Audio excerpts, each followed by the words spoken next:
Listo, vamos a continuar hoy el estudio de las generaciones. Vamos a mirar unas generaciones que fueron omitidas por parte del Señor en lo que es su genealogía, según la serie de Mateo. Así que hoy vamos a mirar algunas características de por qué Dios omitió a estos personajes de la palabra del Señor. Y sabemos que hay dos periodos, de cada uno de 14 generaciones. El primer periodo se inicia hacia el año 1163 antes de Cristo, con el nacimiento de Abraham. De ahí empieza la historia de el plan de redención para el pueblo de Israel. Y esto empieza en el año, perdón, son 1163 años en total. Empieza en el año 2166 antes de Cristo hasta el año 1002 antes de Cristo, cuando empieza el reinado del rey David en Hebrón. Y así lo menciona en Mateo 1. Y aquí en este primer periodo hay una omisión entre Arán y Aminadab. Básicamente es el periodo de 430 años que hay en esclavitud en Egipto. Y aquí, según la versión de Mateo 1.3, dice: Judá fue padre de Fares y de Sera, cuya madre fue Tamar, padre de Hezrón padre de Aram. Y esta es la generación precisamente que llega a Egipto. Fue al inicio del periodo donde son esclavizados, cuando ellos van para Egipto en busca de comida. Pero Aram fue padre de Aminadab, nos menciona en Mateo, y Aminadab fue padre de Nazón, y Nazón padre de Salmón, en Mateo 1.4. Pero el número 2.3 nos menciona que al este, por donde sale el sol, acamparán los que se agrupan bajo el estandarte del campamento de Judá, según sus escuadrones, y su jefe es Nazón, hijo de Aminadab. Y aquí precisamente vemos que hay una generación que llega a Egipto, pasan 430 años, y el siguiente de esa generación es Aminadab, que está ya ocupando la tierra prometida cuando ellos entran después de pasar por el desierto, y empiezan a agruparse. Y uno de los jefes de este batallón precisamente es un hijo de Aminadab. Y eso muestra que el Señor en estos 400 años omite estas generaciones entre los que llegan a Egipto y los que salen de Egipto. No hay posibilidad alguna de que hayan vivido 400 años, ninguno de estos. Simplemente el Señor omite mencionarlos en su palabra a toda esta generación. Hay otra generación, hay otro grupo de personajes que no los menciona la palabra del Señor, que es la misión entre Salmón y Boz. Y pasa algo similar. Salmón dice que es padre de Boz, cuya madre fue Rahab. Y Boz fue padre de Obed, cuya madre fue Ruth. En este momento nos menciona a Rahab, y sabemos que Rahab fue precisamente la mujer prostituta que ayudó al pueblo de Israel a tomar Jericó. Y esto es precisamente al inicio de la conquista de la tierra prometida.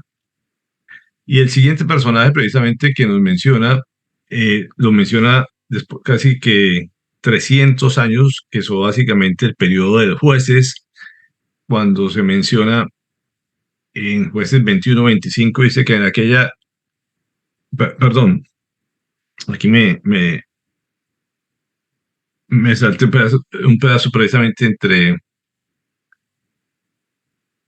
este personaje. Cuando vemos a Obed, que es padre de Ruth, Obed es de los personajes que también se mencionan ya al final del periodo de jueces. Entonces, esos son los dos personajes que hay que ver aquí en esta genealogía. Entonces, como vemos, tanto Boz, que fue al principio del periodo de los jueces, como Obed, que fue al final del periodo de los jueces. Y esto básicamente está hablando de 300 años que se omiten estas generaciones en este periodo de los jueces. Y tenemos que recordar que el periodo de jueces fue un periodo de oscuridad espiritual de este pueblo. Sabemos que los jueces, como dicen Jueces 21-25, en aquella época había época no había rey en Israel y cada uno hacía lo que le parecía mejor. Eso quiere decir que precisamente la gente se había alejado del Señor, no obedecía sus instrucciones, no obedecía su voluntad, sino que cada quien hacía lo que bien le parecía. Y en Jueces 2:10 nos menciona, dice, también murió toda aquella generación y surgió otra que no conocía al Señor ni sabía lo que Él había hecho por Israel. Así que todas estas generaciones que en estos 300 años, durante el periodo de jueces, no se menciona la palabra del Señor, y eso nos habla de que hay una oscuridad espiritual aquí, que el Señor simplemente la omite en su genealogía. Y veamos las generaciones omitidas en el segundo periodo. El segundo periodo consiste en 405 años de la historia, que vamos desde el año 1003, que está el inicio del reinado de David en Hebrón, que pasa a Jerusalén. Ese es más o menos hacia ese milenio, y termina de escribir la genealogía hacia el 598 a.C., bajo el reinado de Joaquín, cuando se fue llevado a Babilonia, que lo acabamos de estudiar hace pocos días. Así que este es el segundo periodo que habla el Señor, y aquí pasan 405 años. Sin embargo, en este periodo hay 17 generaciones de descendientes o de reyes en este periodo. Sin embargo, hablamos de que solamente se mencionan 14 en la palabra del Señor como genealogía de David. Entonces, hay 3 generaciones de hombres y uno de una mujer que vamos a estudiarlo enseguida. En Mateo 8 dice, Asa, padre de Josafat, Josafat, padre de Joram, Joram, padre de Usías. Pero aquí, precisamente, este Joram está mencionado también en la genealogía de Salomón, y estos fueron descendientes de Salomón en línea directa: Roboán, Abías, Asá, Josafá, Jorán, Ocosías, Joás, Amasías, Azarías, Jotán. Y básicamente aquí nos menciona que viene a ser como el tataranieto de David, este Jorán, pero aquí básicamente nos menciona como si Josafat pasara directamente a Jorán. Y esto nos permite visualizar, según la palabra del Señor, que el Señor simplemente saca de su genealogía los que no son obedientes. No es una genealogía de sangre, no es una genealogía con un ADN físico, sino básicamente lo que nos muestra es que es un ADN completamente espiritual, lo que él menciona aquí. Él hace caso omiso precisamente a los que fueron desobedientes. Y eso es lo que nos menciona en Romanos 9, 9, cuando habla de la descendencia según Abraham, según la promesa para Abraham y no según la sangre de Abraham. Y esto dice así: ahora bien, no digamos que la palabra de Dios ha fracasado. Lo que sucede es que no todos los que descienden de Israel son Israel. Tampoco por ser descendientes de Abraham son todos hijos suyos. Al contrario, tu descendencia se establecerá por medio de Isaac. En otras palabras, los hijos de Dios no son los descendientes naturales. Más bien se considera descendencia de Abraham a los hijos de la promesa. Y esto es una forma de aclarar precisamente que Pablo les define esto, de que una cosa es la descendencia genética, una cosa es el ADN natural, como dice ahí, y otra es la descendencia espiritual, que es la que mantiene la promesa y la fe en el Señor. Así que esta es la que Dios, la que nombra en Mateo, y la que va a llegar hasta Jesús. Solamente en el segundo periodo, que tiene que ver con los descendientes de David, es cuando él mantiene, y ahorita vamos a ver un ejemplo muy claro, con una promesa que le hizo a él, que de sus hijos, de su descendencia física, iba a mantenerse el reinado para siempre en el territorio de Israel. Pero anterior a esto, todos los demás simplemente, si no cumplían la ley del Señor, no pertenecían a la genealogía del, de Jesucristo. Romanos 9:11 dice, sin embargo, antes de que los mellizos nacieran o hicieran algo bueno o malo, y para confirmar el propósito de la elección divina. Y esto precisamente es una mención que hace también Pablo, hablando del caso de Esaú y de Jacob. Sabemos que el mayor era Esaú, pero el Señor decidió eh, eh, precisamente que no fuera su descendiente, sino que fueran los hijos de Jacob para llevar su descendencia. Y esto nos habla precisamente de la gracia y la soberanía del Señor, que, que simplemente hace su voluntad y Él escoge precisamente a quien debe llevar su descendencia. Y Gálatas 3:29 nos dice, si ustedes pertenecen a Cristo, son la descendencia de Abraham y herederos según la promesa. Y eso es lo que nos atañe a nosotros. Nosotros, por gracia del Señor, no tenemos por qué estar buscando nuestra genealogía natural o nuestro ADN, si pertenece a los judíos o no. Lo importante es que estemos hayamos sido escogidos por el Señor para pertenecer a la promesa de Él y que lo que Él ha prometido para su pueblo se cumpla en nosotros simplemente por la gracia que Él ha tenido con cada uno de nosotros. Y esto es lo que nos atañe a nosotros como iglesia, que todos pertenecemos al Israel espiritual, así no pertenezcamos físicamente al Israel natural. Y aquí encontramos, vamos a mirar rápidamente a los cuatro reyes que no fueron nombrados dentro de la genealogía de Mateo. Y estos básicamente son Ocosías, Joás y por último Amasías. Y hay un personaje aquí que es Atalía. Atalía es una de las mujeres que gobernó Israel durante 6 años, pero esa no se menciona ni siquiera en estas genealogías, pero sí lo menciona la historia de las crónicas del pueblo de Israel, y por eso vamos a mencionarle. Tiene un papel fundamental de cómo hizo desviar precisamente a todos los demás descendientes, los que tenían que ver con ello. Y uno de los 4 puntos en común precisamente que se mencionan en la palabra del Señor es esa relación que hay con esta mujer. Eso es un punto fundamental de lo que esta influyó y en que se fueran sacados o fueran omitidos de la genealogía del Señor. Y ustedes, como ven, alcanzan a ver pronto aquí en este cuadro, ella era descendiente de Jezabel, y hemos hablado de Jezabel, lo corrupta que era Jezabel. Y por este lado viene la línea de Josafat, de Jorán, que es la línea de Salomón, como ven aquí.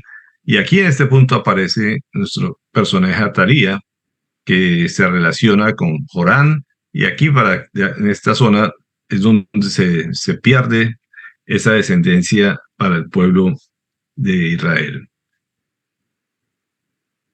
En 2 Reyes 8:18 nos dice, Jorán hizo lo que ofende al Señor, pues siguió el mal ejemplo de los reyes de Israel, como lo había hecho la familia de Acab, y llegó incluso a casarse con la hija de Acab.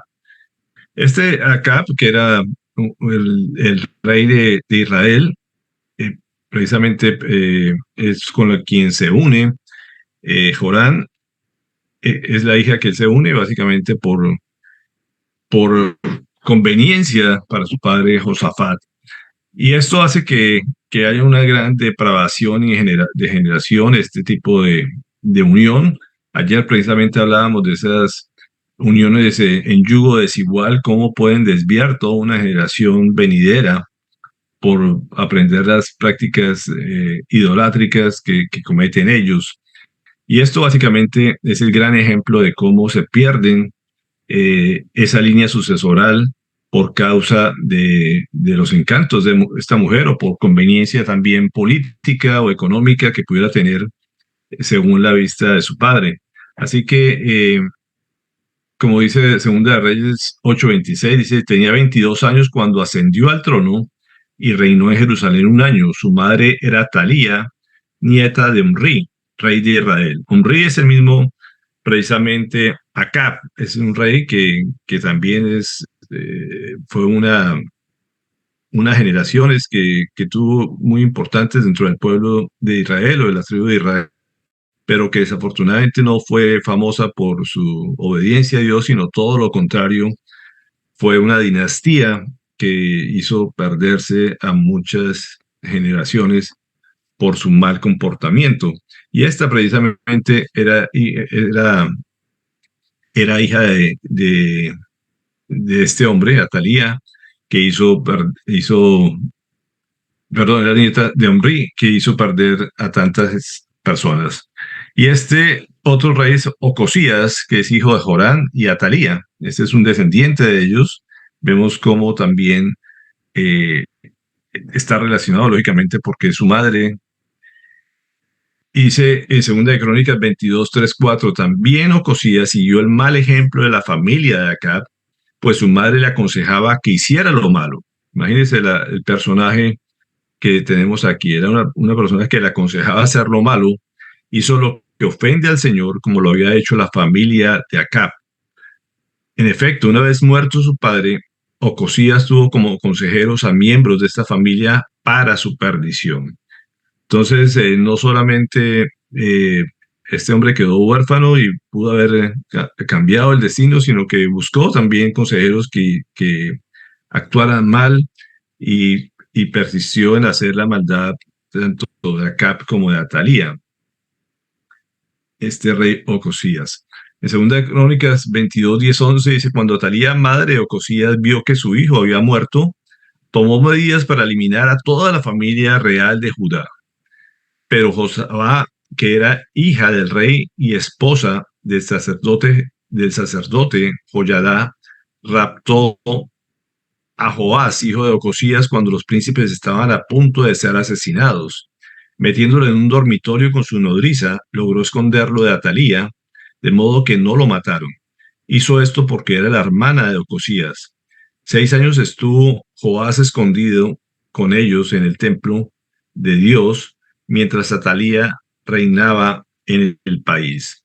Y aquí vemos la maldad de esta mujer que quiso acabar con sus nietos, básicamente, y que acabó con todos los hijos de su hijo, solamente por la misericordia de Dios, por el plan perfecto de Dios de mantener un descendiente de David en el reino, hace que precisamente la mujer del sacerdote eh, cubriera o escondiera precisamente a este niño y lo escondió precisamente en el templo, lugar donde la reina Talía nunca entraba, y esto hace que se mantenga la generación de David.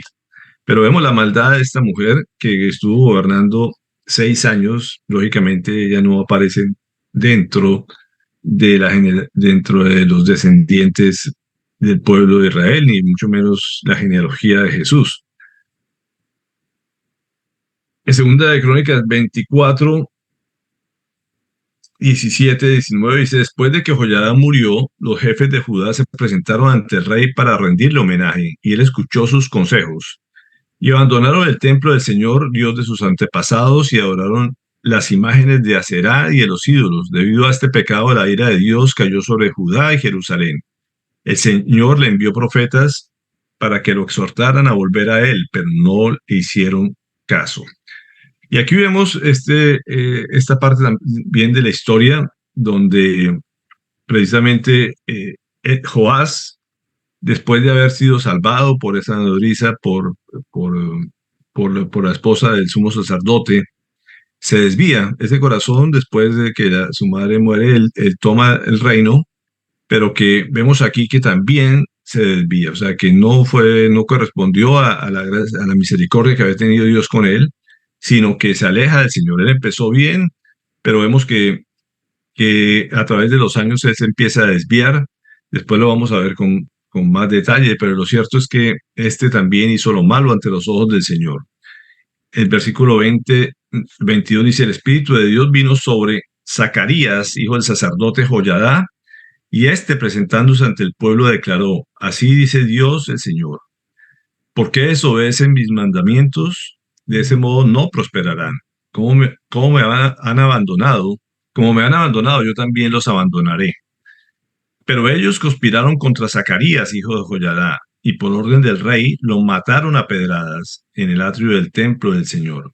Así fue como el rey Joás, no tomando en cuenta la bondad de Joiada, mató a su hijo Zacarías, quien al morir dijo: que el Señor vea esto y te juzgue. Y estos son los profetas que mueren, son de los mártires que menciona la palabra del Señor, que lo matan por ser utilizado por el Señor para aconsejar al rey. Y como vemos, no correspondió a todo lo que le había ayudado Joiada y su mujer, sino que les mata el propio hijo, que era el profeta. El Señor lo estaba precisamente exhortándolo a que volviera por el camino del bien, y lo que hace es mandarlo matar a pedradas. Así que este es otro de los personajes que el Señor saca de su genealogía.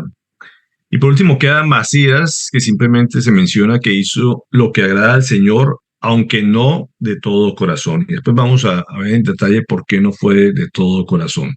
Entonces, como vemos, todos estos cuatro personajes tienen que ver con Atalía. O sea, estos tres reyes tienen que ver con Atalía, y estos no son mencionados dentro de la genealogía de Jesús.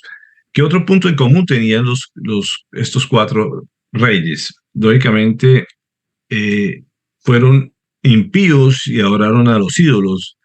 Atalía, pues, era una sacerdotisa, básicamente, una adoradora de Baal, así que no voy a mencionar mucho de ello, pero vamos a mirar ejemplos de de los otros tres.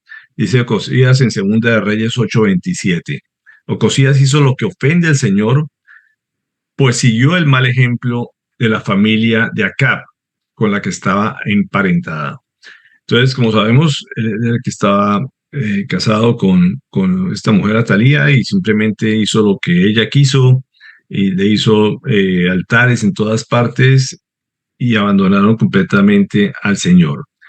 Joás, que también era su hijo, y se abandonaron el templo del Señor, Dios de sus antepasados, y adoraron a las imágenes de Aserá y de los ídolos. Debido a este pecado, la ira de Dios cayó sobre Judá y Jerusalén. Entonces vemos aquí otra vez cómo Aserá vuelve a aparecer dentro del pueblo de Israel. Es una diosa a la que adoran, y de la cual siempre ha habido unas diosas dentro del paganismo que terminan siempre infiltrándose, como hasta la fecha, con la iglesia también. Y esta es la que estaba de turno en esa época, y ellos terminan adorando a la diosa Aserá. Por último, Amasías. Dice: cuando Amasías regresó a derrotar a los edomitas, se llevó consigo a los dioses habitantes de Seir, y los adoptó como sus dioses, adorándolos y quemándoles incienso. Entonces vemos aquí el punto de común en cuanto a la idolatría. Es uno de los pecados que se infiltran completamente dentro del pueblo, y esto hace que esto hace ofender al Señor, y lógicamente vienen consecuencias de eso, como hemos visto, y una de esas consecuencias precisamente es la forma de morir. Todos sabemos que tenemos que morir, pero una de las formas es consecuencia de sus propios actos.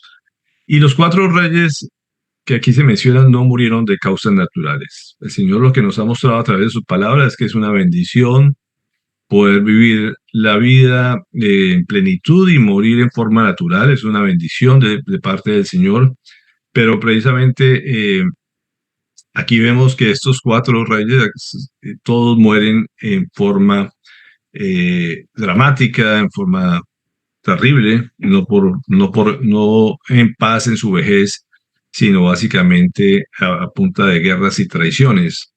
Y el primer caso lo vemos en Ocosías, Segunda de Reyes 9:27.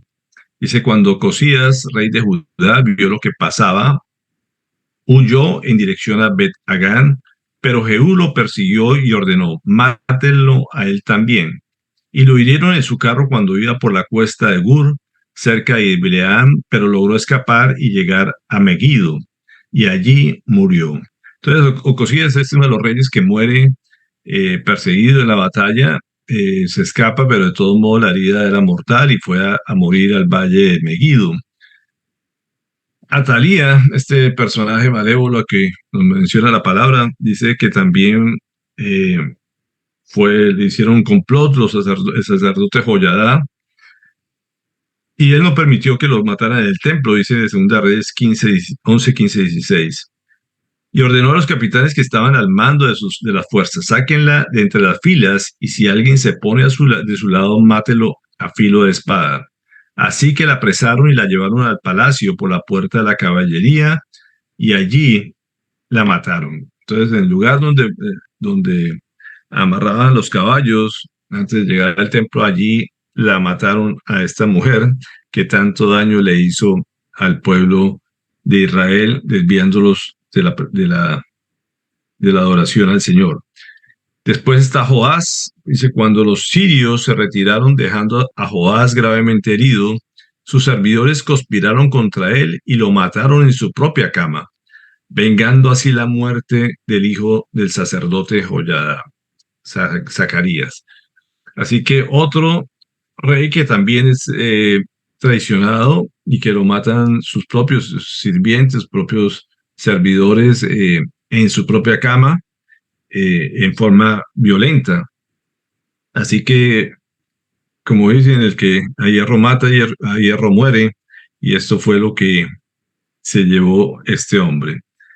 Y por último, Amasías dice: por eso el Señor se encendió en ira contra Amasías y le envió un profeta con este mensaje: ¿Por qué sigues a unos dioses que no pudieron librar de tus manos a su propio pueblo? El rey interrumpió al profeta y le replicó: ¿y quién te ha nombrado consejero del rey? Y aquí vemos la soberbia de esta última generación. Era un hombre que, como decíamos, empezó bien, pero se fue llenando de orgullo.